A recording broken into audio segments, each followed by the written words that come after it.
On se croirait dans un musée, mais ici, une seule règle à respecter, il faut toucher les œuvres. Conçue pour le public malvoyant, l'exposition L'art au bout des doigts se veut immersive pour tout le monde. Et pour plus d'immersion, vous pouvez mettre un bandeau sur vos yeux et découvrir les œuvres en les touchant, de quoi laisser place à l'imagination. C'est une exposition qui s'appréhende par le toucher.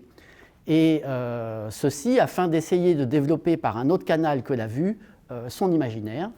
Et c'est pour ça qu'elle est spécialement conçue pour les malvoyants, mais on se rend compte évidemment qu'elle est pour tous les publics, puisqu'il y a une dimension assez sensorielle aussi qui parle à tout le monde.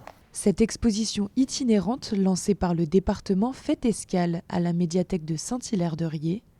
10 œuvres en relief, 7 sculptures et 2 œuvres en 3D.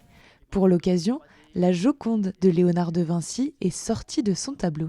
Le but, c'est vraiment de s'emparer de ce tableau iconique et de découvrir en 3D, les yeux fermés si possible, si ça correspond à l'imaginaire qu'on a tous de cette fameuse Mona Lisa.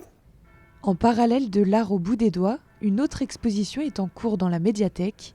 Une dizaine d'œuvres de l'artiste chalandais Henri Muraille a été disséminée dans ce lieu de culture, un prolongement de cette exposition immersive.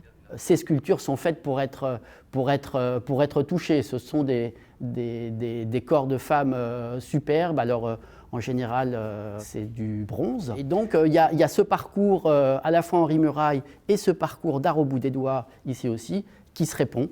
Et c'est ainsi qu'on a conçu ce dispositif. L'art au bout des doigts est à découvrir jusqu'au samedi 27 janvier.